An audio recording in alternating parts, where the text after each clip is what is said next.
गेल्या वर्षीपासून मशागत ही सगळी करून नांगरणी किंवा मला बेनं विकत घेणं, बेनं घ्यायला माझं 40-42 हजार रुपये गेले. बेण्याला बाया माणसं लावायला ते एक 10,000 रोजगार, असं माझं एक 50,000 रुपये गेले.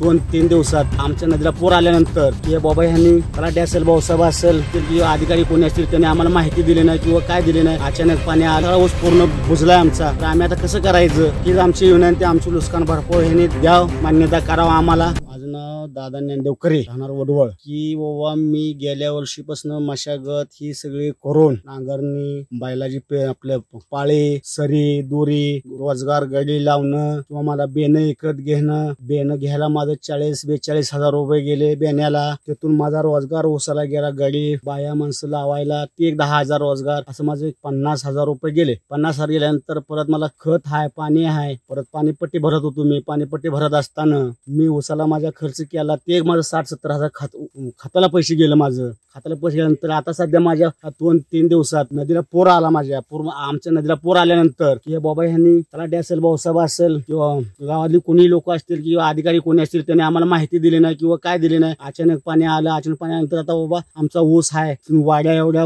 पाण्यात आता सध्या वाड्याच वर हिरवं दिसते ना, सगळा ऊस पूर्ण बुजलाय आमचा. तर आम्ही आता कसं करायचं ही आमची विनंती, आमची नुकसान भरपाई ह्यांनी द्याव, मान्यता करावं आम्हाला. आमचं काय नाही, फुल नाही, फुलाची पाकळी आम्हाला ह्यांनी.